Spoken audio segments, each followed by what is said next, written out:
प्राणों से प्यारे विद्यार्थियों, साथियों, आज हम चर्चा करेंगे अंतर्राष्ट्रीय राजनीति में राष्ट्रीय शक्ति की अवधारणा, नेशनल पावर। जैसा कि मैंने यहाँ नोट किया है, राष्ट्रीय शक्ति, नेशनल पावर।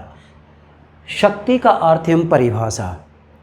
डियर स्टूडेंट्स, जब हम अंतर्राष्ट्रीय राजनीति को उसके अंतः स्थल तक समझना चाहें, उसकी गहराई में जाकर समझना चाहें, तो ये ज़रूरी है कि अंतर्राष्ट्रीय राजनीति में शक्ति की अवधारणा को समझा जाए।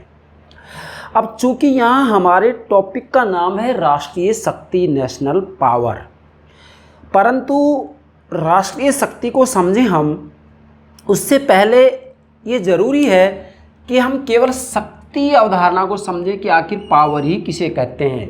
तो आज हम केवल शक्ति शब्द को समझेंगे, शक्ति की अवधारणा को समझेंगे। इससे अगला जो लेक्चर होगा उसमें हम राष्ट्रीय शक्ति अर्थात वहाँ राष्ट्रीय शब्द और शक्ति शब्द इन दोनों की व्याख्या की जाएगी। आज केवल मैं शक्ति के ऊपर चर्चा करूँगा, केवल पावर, ना कि नेशनल पावर। राष्ट्रीय शक्ति तभी समझ पाएंगे आप जबकि पहले शक्ति को समझेंगे। हाँ, मैं इतना ज़रूर कहूँगा कि अगर आपको शक्ति की अवधारणा को बहुत ही बारीकी से, गहराई से, व्यापक विस्तृत रूप में समझना हो तो पॉलिटिकल थ्योरी में मैंने शक्ति, सत्ता, वैधता की अवधारणाएं अपलोड की हैं। वहाँ पर आप शक्ति की अवधारणा का अर्थ, परिभाषा, विशेषता इत्यादि सब कुछ देख सकते हैं। परंतु चूंकि यहाँ मुझे शक्ति का अर्थ अलग से इसलिए बताना पड़ रहा है कि अब हम अंतर्राष्ट्रीय राजनीति की चर्चा कर रहे हैं और अंतर्राष्ट्रीय राजनीति के अंतर्गत वास्तविक रूप में जब शक्ति की अवधारणा का अध्ययन किया जाता है तो केवल शक्ति शब्द से काम नहीं चलता, बल्कि यहाँ पर राष्ट्रों की शक्ति का अध्ययन करना पड़ता है। इसलिए राष्ट्रीय शक्ति के अर्थ को समझना जरूरी होता है। परंतु यहाँ राष्ट्रीय शक्ति को समझे उससे पहले शक्ति को समझना भी जरूरी है। इसलिए आज हम केवल शक्ति का अर्थ एवं परिभाषा लेंगे। लेक्चर नंबर 37 शक्ति समझ जाएंगे, उसके बाद में आपको मैं राष्ट्रीय शक्ति समझाऊंगा। बेटा ध्यान दीजिएगा, वैसे यदि देखा जाए तो शक्ति एक सर्वव्यापक अवधारणा है। शक्ति सर्वत्र व्याप्त है। हम ये कहेंगे कि कोई भी राष्ट्र राज्य ऐसा नहीं है जो शक्ति विहीन हो, कोई भी ऐसा संगठन नहीं है जो शक्ति विहीन हो, कोई भी ऐसा व्यक्ति नहीं है जो शक्ति विहीन हो। सभी व्यक्ति, सभी परिवार, सभी समूह, सभी राजनीतिक दल, सभी देश अपनी शक्ति को लगातार बढ़ाने का प्रयास करते हैं। जो शक्ति उनके पास है उस शक्ति को भी वो सुरक्षित रखने का प्रयास करते हैं, भले ही वह एक व्यक्ति हो, एक परिवार हो, एक समूह हो, राजनीतिक दल हो या फिर एक देश ही क्यों ना हो। अगर देश की बात आती है तो उसे कहा जाएगा राष्ट्रीय शक्ति। अभी राष्ट्रीय शक्ति पर मैं कल चर्चा करूँगा, आज केवल शक्ति की अवधारणा लेंगे, केवल पावर शब्द को समझेंगे। तो बेटा ध्यान दीजिएगा, जैसा कि मैंने यहाँ ये डायग्राम भी बनाया है, इससे हमें समझना है, पर उससे पहले एक सेंटेंस मैंने यहाँ नोट किया है, इसमें सब बातें समाहित हैं। क्या? अंतर्राष्ट्रीय राजनीति मूल रूप से राज्यों के मध्य शक्ति के लिए संघर्ष है। बेटा चूंकि हम अंतर्राष्ट्रीय राजनीति को समझ रहे हैं और अंतर्राष्ट्रीय राजनीति में शक्ति की अवधारणा को समझ रहे हैं, आज शक्ति का अर्थ समझ रहे हैं, तो इससे पहले ये बात स्पष्ट हो जानी चाहिए कि अंतर्राष्ट्रीय राजनीति मूल रूप से राज्यों के मध्य शक्ति के लिए संघर्ष है। मतलब वास्तविक रूप में जब अंतर्राष्ट्रीय राजनीति की व्याख्या की जाती है, अंतर्राष्ट्रीय राजनीति का अर्थ बताया जाता है, तो वहाँ पर ये बात स्पष्ट रूप में कही जाती है कि वास्तविक रूप में अंतर्राष्ट्रीय राजनीति राज्यों के मध्य शक्ति के लिए संघर्ष है। जैसा कि हांस जे मार्गेनथाउ ने स्पष्ट रूप में कहा है, क्या कहा है कि सभी प्रकार की राजनीति, बेटा नोट करेंगे हांस जे मार्गेनथाउ के शब्दों में, सभी प्रकार की राजनीति, यस सभी प्रकार की राजनीति, चाहे वह घरेलू राजनीति हो, घरेलू राजनीति मीन्स यस राष्ट्रीय राजनीति, एक देश की राजनीति, चाहे वह घरेलू राजनीति हो या अंतर्राष्ट्रीय राजनीति हो, शक्ति के लिए संघर्ष है। किसने कही ये बात? हांस जे मार्गेनथाउ ने क्या कहा है? प्रत्येक प्रकार की राजनीति, चाहे वह घरेलू राजनीति हो, घरेलू राजनीति मतलब राष्ट्रीय राजनीति, चाहे वह घरेलू राजनीति हो या अंतर्राष्ट्रीय राजनीति हो, शक्ति के लिए संघर्ष है। तो मतलब वास्तविक रूप में देखा जाए तो अंतर्राष्ट्रीय राजनीति का जो मूल है वह मूल है राज्यों के मध्य शक्ति के लिए संघर्ष। अर्थात वास्तविक रूप में देखा जाए तो प्रत्येक राष्ट्र, राज्य, प्रत्येक देश, चाहे भारत हो, अमेरिका हो, चीन हो, फ्रांस हो, कोई भी देश क्यों ना हो, प्रत्येक राष्ट्र राज्य अपने राष्ट्रीय हितों की रक्षा के लिए लगातार शक्ति बढ़ाने का प्रयास करता है और इसलिए राष्ट्र राज्यों के बीच में शक्ति के लिए संघर्ष होता है। सभी राष्ट्र राज्य प्रयास करते हैं कि उनके पास जो शक्ति है उस शक्ति को सुरक्षित रखा जाए और लगातार शक्ति में वृद्धि भी की जाए, इसलिए राष्ट्र राज्यों के मध्य शक्ति के लिए संघर्ष होता रहता है। सभी राष्ट्र राज्यों का प्रयास होता है कि पूरी दुनिया में हमारा नियंत्रण हो, पूरी दुनिया पर हम प्रभावी रहें।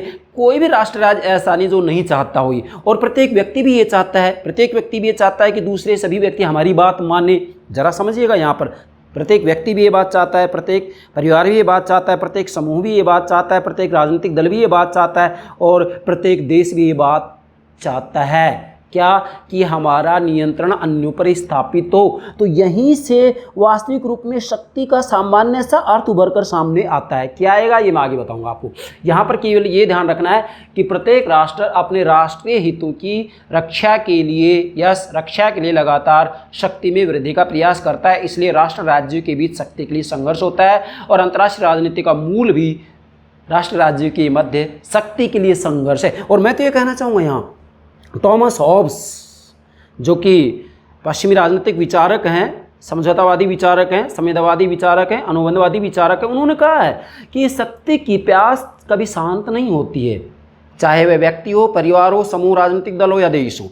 ये शक्ति की प्यास तभी शांत होती है जब व्यक्ति की मृत्यु हो जाती है। ज़रा गौर कीजिएगा, क्या थॉमस हॉब्स ने ये बात गलत कही है? ये बात पूर्णतः सही है। व्यक्ति भी लगातार जब तक जीवित रहता है ये प्रयास करता है, परिवार भी प्रयास करता है, समूह भी प्रयास करता है, राजनीतिक दल भी प्रयास करता है, प्रत्येक राष्ट्र राज्य भी प्रयास करता है कि लगातार हमारी शक्ति में वृद्धि होती रहे। सब चाहते हैं ना। तो हॉब्स की इस बात में पूर्ण सत्यता है। ज़रा गौर कीजिएगा यहाँ। अब बेटा आगे बढ़ते हैं। हमने यहाँ नोट किया अंतर्राष्ट्रीय राजनीति का साध्य और साधन शक्ति है। अब जरा गौर कीजिएगा, जब अंतर्राष्ट्रीय राजनीति की प्रकृति मैंने आपको बताई थी, अंतर्राष्ट्रीय राजनीति की प्रकृति के ऊपर मैंने अलग से एक डायग्राम भी अपलोड कर रखा है, आप प्ले लिस्ट में देख सकते हैं। अंतर्राष्ट्रीय राजनीति के अंतर्गत ही प्रारंभ जो मैंने किया है वह है अंतर्राष्ट्रीय राजनीति का महत्व, उसके बाद में अंतर्राष्ट्रीय राजनीति की प्रकृति समझाइए। तो अंतर्राष्ट्रीय राजनीति की प्रकृति के अंतर्गत मैंने डायग्राम बनाया, वहाँ पर सारी बातें बताइए कि अंतर्राष्ट्रीय राजनीति का प्राथमिक अभिनेता एक्टर कौन है। तो एक्टर कौन है? यस, राष्ट्र राज्य। फिर मैंने बताया अंतर्राष्ट्रीय राजनीति का लक्ष्य क्या है। अंतर्राष्ट्रीय राजनीति का लक्ष्य है राष्ट्रीय हित। सभी राष्ट्र राज्य अपने अपने राष्ट्रीय हितों की रक्षा करते हैं। उसके बाद मैंने आपको बताया था कि अंतर्राष्ट्रीय राजनीति का साध्य और साधन क्या है बेटा? शक्ति है। अंतर्राष्ट्रीय राजनीति का साध्य भी शक्ति है और साधन भी शक्ति है। मतलब जो शक्ति है अंतर्राष्ट्रीय राजनीति का साध्य भी और साधन भी है। साध्य कब बनता है? जब राष्ट्र राज्य अपनी शक्ति में लगातार वृद्धि का प्रयास करता है तब शक्ति साध्य बन जाती है। और जब राष्ट्र राज्य के बीच में युद्ध होता है, संघर्ष होता है, तो ऐसी स्थिति में शक्ति का प्रयोग किया जाता है व्यवहार में, और शक्ति का व्यवहार में जब प्रयोग किया जाता है तब शक्ति साधन बन जाती। इसलिए वास्तविक रूप में अंतर्राष्ट्रीय राजनीति के अंतर्गत शक्ति साध्य भी है और साधन भी है। ये बात भी आपको नोट करनी है। अब आगे बढ़ते हैं। सभी राष्ट्र राज्यों का प्रभुतापूर्ण होने के कारण राष्ट्रीय हितों की प्राप्ति सदैव शक्ति के साधनों द्वारा प्रभावित होती है। ये बड़ी गंभीर बात है, गहरी बात है। इसका मतलब ये है कि वास्तविक रूप में सभी राष्ट्र राज्य के ऊपर नियंत्रण रखने के लिए, निर्णय लेने के लिए कोई केंद्रीय सत्ता नहीं है। हम कहेंगे कि यूएनओ, संयुक्त राष्ट्र संघ इतना मजबूत नहीं है कि सभी राष्ट्र राज्यों के लिए निर्णय ले सके और राष्ट्र राज्य उस निर्णय को नहीं मानेंगे, क्योंकि वास्तविक रूप में आज हम देखें कि सभी राष्ट्र राज्य अपनी प्रभुसत्ता को, संप्रभुता को बचाए रखने का प्रयास करते हैं और सभी राष्ट्र राज्य संप्रभु होने के कारण किसी अन्य की बात नहीं मानेंगे। मतलब संप्रभुता का अर्थ ही होता है कि आंतरिक और बाहरी रूप में स्वतंत्र है। तो इस रूप में देखें तो सभी राष्ट्रों का प्रभुतापूर्ण होने के कारण, मतलब सभी राष्ट्र राज्य संप्रभु होने के कारण राष्ट्रीय हितों की प्राप्ति सदैव शक्ति के साधनों द्वारा प्रभावित होती है। मतलब ये अपने राष्ट्रीय हितों की प्राप्ति या रक्षा करेंगे तो केवल शक्ति के माध्यम से ही कर सकते हैं। क्यों? क्योंकि पूरी दुनिया के ऊपर नियंत्रण रखने के लिए कोई केंद्रीय सत्ता नहीं है। मूल्यों का आधिकारिक मैं कहूँगा निर्णय लेने के लिए वास्तविक रूप में कोई केंद्रीय सत्ता नहीं है। अगर हम राष्ट्रीय राजनीतिक अध्ययन करते हैं तो वहाँ पर पूरे देश के लिए निर्णय लेने वाली सत्ता होती है, सरकार होती है।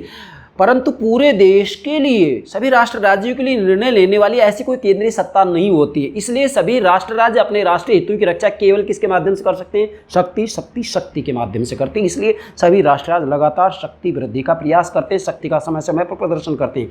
फॉर एग्जाम्पल मैं भारत की बात करूँ तो हमारे भारत में स्वतंत्रता दिवस और गणतंत्रता दिवस के ऊपर शक्ति का प्रदर्शन किया जाता है। किया जाता है कि नहीं बेटा? किया जाता है। किस लिए किया जाता है? इसलिए किया जाता है कि दुनिया को ये दिखाया जाता है कि भारत आज इतना शक्तिशाली है, भारत आज इतना मजबूत है, भारत इतना शक्तिशाली है। किसको दिखाया जा रहा है? दुनिया को दिखाया जा रहा है कि भारत से भिड़ने का प्रयास ना करें। तो शक्ति का प्रदर्शन सभी के द्वारा किया जाता है, चाहे कोई भी राष्ट्र राज्य क्यों ना हो। क्यों? क्योंकि सभी राष्ट्र राज्य संप्रभु हैं और संप्रभु होने के कारण कोई केंद्रीय सत्ता नहीं है जो पूरी दुनिया के ऊपर नियंत्रण रख सके, सभी राष्ट्र राज्यों के लिए निर्णय ले सके, ऐसी कोई सत्ता नहीं है। तो इसलिए सभी राष्ट्र राज्य अपने राष्ट्रीय हितों की रक्षा केवल केवल केवल किसके द्वारा करेंगे? शक्ति के द्वारा करेंगे। ठीक है, अब आगे बढ़ते हैं, शक्ति का सामान्य सा अर्थ बताते हैं। अब ये सारी बात स्पष्ट होने के बाद में ये बात उभर कर सामने आ रही है कि शक्ति का फिर अर्थ क्या है। अब बेटा गौर करेंगे, यहाँ मैं कहूँगा कि शक्ति के लिए दो पक्षों का होना जरूरी है, जैसे दो व्यक्ति, दो समूह, यस, दो दल, दो देश। जब दो पक्ष होंगे तभी तो हम बताएंगे कि भी एक पक्ष शक्तिशाली है और एक पक्ष शक्तिहीन है। तो इसी संदर्भ में मैं यहाँ आपको अर्थ बताऊँगा। जैसे मैंने लिखा है ए बै, इसका मतलब क्या है? ए नामक व्यक्ति, ए नामक परिवार, ए नामक समूह, ए नामक राजनीतिक दल, ए नामक संगठन, ए नामक देश। ठीक है, जैसे भारत देश बोल देंगे आप। बै नामक व्यक्ति, बै नामक परिवार, बै नामक समूह, बै नामक राजनीतिक दल, बै नामक संगठन और बै नामक देश। जैसे इधर कर देंगे हम भारत और इधर कर देंगे अमेरिका। ठीक है, व्यक्ति की बात आती है, दो व्यक्ति कोई भी ले सकते हैं। चूंकि शक्ति का जो ये अर्थ मैं बता रहा हूँ ये सर्वत्र लागू होगा, संदर्भ बदल जाएगा। दो व्यक्तियों के ऊपर लागू करें, दो परिवारों पर लागू करें, दो समूहों पर लागू करें, दो दलों पर लागू करें, दो संगठनों पर लागू करें, दो देशों के ऊपर लागू करें। तो इसका शक्ति का अर्थ सामान्य से क्या समझना है? जब ए नामक व्यक्ति बै नामक व्यक्ति से, या ए नामक समूह बै नामक समूह से, ए नामक राजनीतिक दल बै नामक राजनीतिक दल से, ए नामक देश भारत बै नामक देश से अमेरिका, अपनी इच्छा अनुसार कोई कार्य करवा लेता है, तो वह कार्य कराने की जो क्षमता ए नामक व्यक्ति या ए नामक देश के पास है वह क्षमता ही शक्ति कहलाती है। क्या? जब एक पक्ष दूसरे पक्ष से अपनी इच्छा अनुसार कोई कार्य करवा लेता है तो वह कार्य कराने की जो क्षमता पहले पक्ष के पास होती है वह क्षमता ही शक्ति कहलाती है। फॉर एग्जाम्पल भारत और अमेरिका की बात आती है तो भारत यदि अपनी कोई बात अमेरिका से मनवा लेता है, जबकि अमेरिका की ये इच्छा नहीं कि वो बात माने, लेकिन फिर भी भारत में इतनी क्षमता है कि अमेरिका से अपनी बात मनवा लेता है, तो अपनी बात मनवाने की जो क्षमता भारत के पास है वह क्षमता ही शक्ति है। अब वह क्षमता भारत की चाहे धन की भी हो सकती है, बुद्धि की हो सकती है, विचारधारा की हो सकती है, या हम कहें सैनिक शक्ति की हो सकती है, कोई भी हो।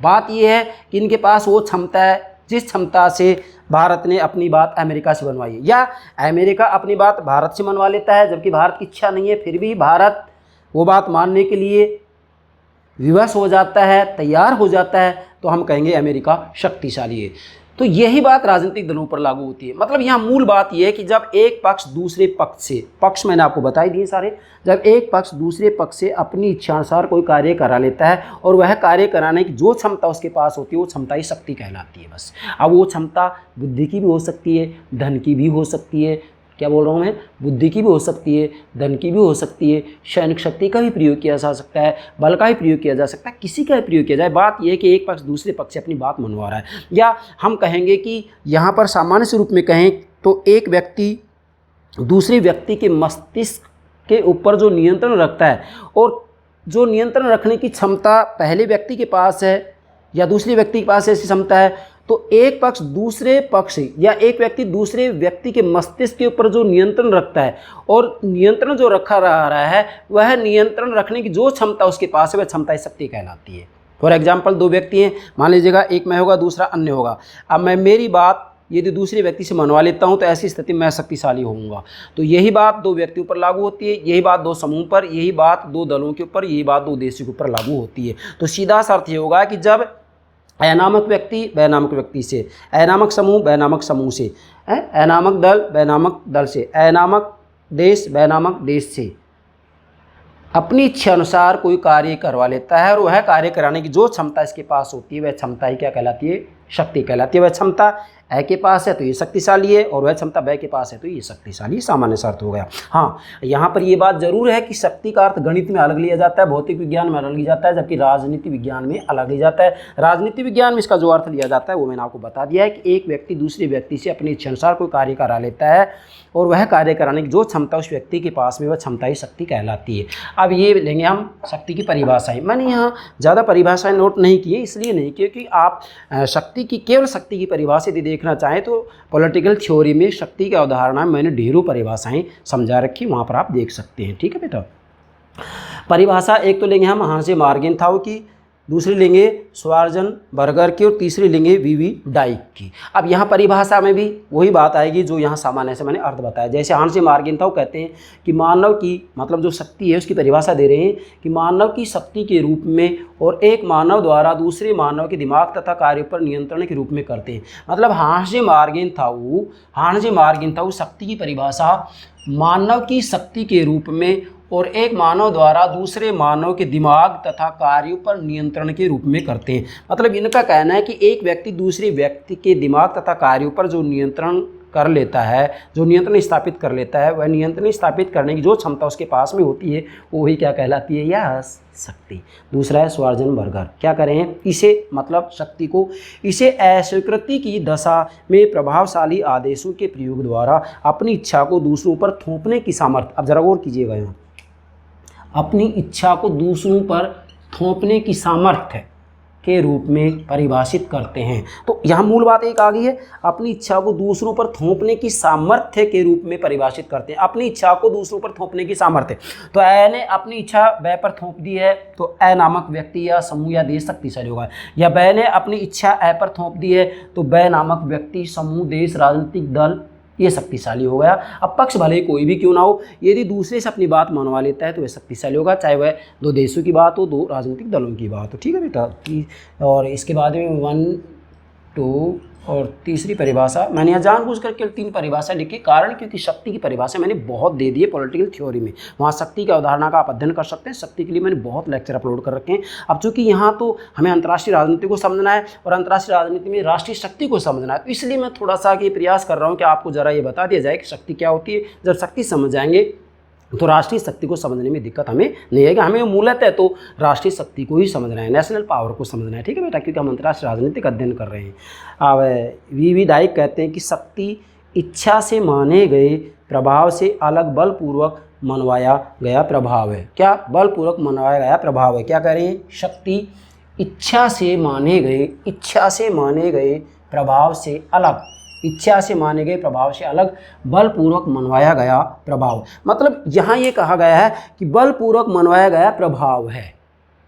कौन कह रहे हैं, वीवी डाइक। तो यहाँ पर ये एक प्रकार से इसको प्रभाव के रूप में ले रहे हैं और वो भी बलपूर्वक मनवाया गया है। बलपूर्वक तरीके से जब दूसरा प्रभावित होता है तो इसको ये शक्ति की संज्ञा देते हैं। तो 3 परिभाषाएं होंगी। बाकी अंत में मैं सामान्य स्वरूप में ये कहूँगा कि शक्ति का सीधा साधा अर्थ ये होता है बेटा, क्या होता है कि जब एक व्यक्ति या एक परिवार या एक समूह या एक राजनीतिक दल, जरा गौर कीजिएगा, हैं, या एक संगठन या एक संस्था दूसरे व्यक्ति, दूसरे परिवार, दूसरे समूह, दूसरे राजनीतिक दल, दूसरे संगठन, दूसरी संस्था या दूसरे देश से अपनी इच्छा अनुसार कोई कार्य करा लेता है, अपनी बात मनवा लेता है, तो वह कार्य करवाने की, वह बात मनवाने की जो क्षमता पहले पक्ष के पास में है वह क्षमता ही शक्ति कहलाती है। और दूसरे पक्ष के पास में यदि ये क्षमता है तो वो शक्तिशाली होगा। जैसे ए ब, अगर ए के पास ये क्षमता है कि ब से अपनी बात मनवा रहा है तो ए शक्तिशाली होगा। और अगर ब नामक व्यक्ति, समूह,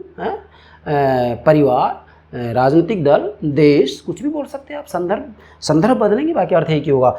और अगर ब ऐसे अपनी बात मनवा लेता है तो वह बात मनवाने की जो क्षमता इसके पास में है तो वो शक्तिशाली होगा। फॉर एग्जांपल, हम अंतर्राष्ट्रीय राजनीतिक अध्ययन कर रहे हैं तो मैंने यहाँ भारत अमेरिका लिखा है। अमेरिका भारत से अपनी बात मनवा लेता है तो अमेरिका शक्तिशाली, और भारत अमेरिका से अपनी बात मनवा लेता है, भारत शक्तिशाली। आज की स्थिति आप देख सकते हैं कि आज भारत वास्तविक रूप में देखा जाए तो हम कहेंगे कि पूरी दुनिया के ऊपर अपना प्रभाव जमाए बैठा है और पूरी दुनिया में ये दिखा दिया गया है हमारे प्रधानमंत्री ने कि वास्तविक रूप में भारत भी कोई राष्ट्र राज्य है। तो ये किसके कारण हुआ है? ये इसी कारण हुआ है कि हमने दूसरे राष्ट्र राज्यों से अपनी बात मनवाई है और वो बात मनवाने की क्षमता हमारे पास है। अब वो क्षमता जो भी है, चाहे वह बुद्धि की क्षमता है, सैनिक शक्ति की क्षमता है, जो भी है, आर्थिक क्षमता है, जो भी क्षमता है, बात यह है कि अपनी बात मनवाई जा रही है। और अपनी बात मनवाई जा रही है तो इसलिए हम कह सकते हैं कि आज वो दिन नहीं है जब हम ये कहें कि भारत एक अविकसित राष्ट्र है। नहीं, बहुत जल्दी भारत एक विकसित राष्ट्रों की गिनती में आएगा, इसमें कोई संदेह भी नहीं है। आप स्वयं देख सकते हैं कि आज वास्तविक रूप में हम इस स्थिति में आ गए हैं कि पूरे विश्व का नेतृत्व करने की क्षमता हमारे पास मौजूद है। तो इसलिए मैं कहूँगा कि जब एक पक्ष दूसरे पक्ष से अपनी इच्छा अनुसार कोई बात मनवा लेता है तो वह बात मनवाने की जो क्षमता होती है वह क्षमता ही शक्ति कहलाती है। और वो क्षमता किसकी होगी? चाहे वह, मैं फिर कह रहा हूँ, धन की क्षमता भी हो सकती है, बुद्धि की क्षमता भी हो सकती है, सैनिक क्षमता भी हो सकती है, या हम कहें कि बल का प्रयोग किया जा रहा है, बल की भी क्षमता हो सकती, क्षमता किसी की भी हो, लेकिन अपनी बात मनवाई जा रही है। तो सीधा साधा सा अर्थ होगा कि एक व्यक्ति दूसरे व्यक्ति के दिमाग के ऊपर नियंत्रण रखने की जो क्षमता रखता है, पहला व्यक्ति, वो व्यक्ति शक्तिशाली है। समूह ऐसा करता है तो समूह शक्तिशाली, दल ऐसा करता है तो दल शक्तिशाली है, और कोई देश ऐसा करता है तो देश शक्तिशाली है। तो ये हो गया आज शक्ति का अर्थ और परिभाषा। मुझे पूरा विश्वास है आप यहाँ आज समझ गए होंगे कि शक्ति किसे कहा जाता है। और यदि शक्ति समझ गए तो कल का जो हमारा लेक्चर होगा वो होगा राष्ट्रीय शक्ति का अर्थ और परिभाषा। मतलब इसके अंतर्गत हम नेशनल पावर की बात करेंगे। किसकी बात करेंगे बेटा?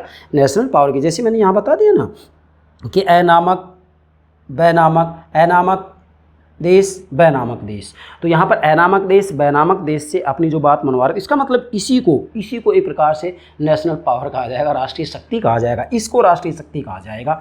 तो इसकी चर्चा हम कल करेंगे। शक्ति समझ में आ गया तो राष्ट्रीय शक्ति को समझने में हमें कोई दिक्कत नहीं है। यस बेटा, okay, thank you very much, thank you very much.